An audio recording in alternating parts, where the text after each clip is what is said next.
একই দিনে কিন্তু আসতে পারে ডবল ধামাকা, এমনটাই কিন্তু মোটামুটি আপডেট আসছে। মানে গুঞ্জনে কিন্তু মোটামুটি আমরা শুনতে পাচ্ছি যে একই দিনে ডবল ধামাকা কিন্তু আসতে পারে, এবং সেই ডবল ধামাকাগুলোকে কি জানতে গেলে কিন্তু ভিডিওটা একদম শেষ অবধি দেখতে হবে। হ্যালো গাইস, আমি Dipen, welcome back to my channel. So এখন আমি এই ভিডিওর মধ্যে একটা দুর্দান্ত এবং এক্সক্লুসিভ বিষয়কে নিয়ে কথা বলবো, যে বিষয়টাকে নিয়ে আমি ভিডিও করতে পারি প্রচণ্ড কিন্তু হ্যাপি। তো সেক্ষেত্রে তুফানের প্রমোশন কিন্তু এখনো অবধি সেইভাবে শুরু হচ্ছে না, বাট ফ্যান্সরা কিন্তু জাস্ট উন্মাদ হয়ে গেছে, জাস্ট পাগলামি করছে এই তুফানকে নিয়ে। তার কারণটা হচ্ছে এটা এমন লেভেলের একটা প্রজেক্ট হচ্ছে, যে প্রজেক্টটাকে নিয়ে তো বস হাইপ থাকবেই, এবং তার সঙ্গে সঙ্গে দরদ দরদ হচ্ছে এমন একটা প্রজেক্ট হচ্ছে, যে প্রজেক্টে মানে ফার্স্ট শাকিব খানের কেরিয়ারের প্রথম প্যান ইন্ডিয়ান প্রজেক্ট হিসেবে কিন্তু একটা আলাদাই একটা হাইপ কিন্তু সৃষ্টি করে ফেলেছে।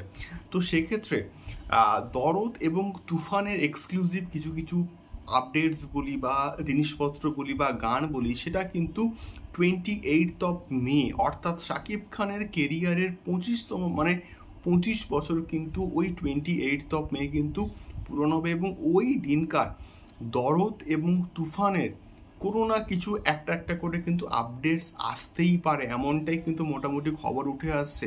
মানে আসার পসিবিলিটি 100%। তার কারণটা হচ্ছে 28 মে কিন্তু শাকিব খানের কেরিয়ারের 25 বছর কিন্তু পূর্ণ হচ্ছে সিনেমা জগতে।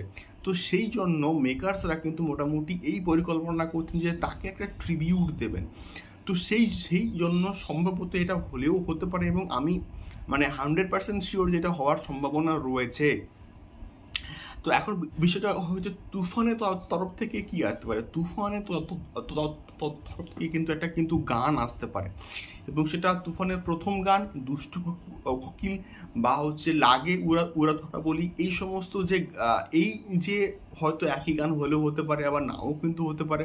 যদি একই গান হয় তাহলে ভালো হবে, মানে যাই আসুক খুবই ভালো হবে। এবং তুফানের সেই লেভেলের হাইপ রয়েছে, এবং গানটা রীতিমতো ভাইরাল হয়েই যাবে। শাকিব খান, মিমি চক্রবর্তী, নাবিলা একসঙ্গে আমরা দেখতে পাবো স্ক্রিন শেয়ার করতে। তো তুফানের কিন্তু একটা গান আসতে পারে, বা গানের ঝলক আসতে পারে, বা টিজার আসতে পারে, বা যা কিছু একটা কিন্তু আসলেও আসতে পারে ওই দিনকার। এবং দরদেরও কিছু না কিছু একটা আপডেট ওই দিনকার আসলেও আসতে পারে, বা আসার পসিবিলিটি রয়েছে। এবং আলী আকবর আশা তার যে একটা পোস্ট, সেই একটা যে ফেসবুক পোস্ট, সেখান থেকে আমরা কিন্তু মানে একটা একটা এক্সপেক্ট করতেই পারি যে এই দিনকার কিন্তু কিছু না কিছু দরদ সম্পর্কের আপডেট কিন্তু আসতেই পারে সেম ডেতে। এবার দেখা যাক এক্স্যাক্টলি কি আসে। তোমাদের কি মতামত, কি আসতে পারে ওই দিনকার, আমাকে অবশ্যই কিন্তু কমেন্ট করে শেয়ার করতে পারো। দেখা হচ্ছে পরবর্তী ভিডিওতে দরদ তুফান সংক্রান্ত আরও অনেক অনেক আপডেটস নিয়ে। টাটা।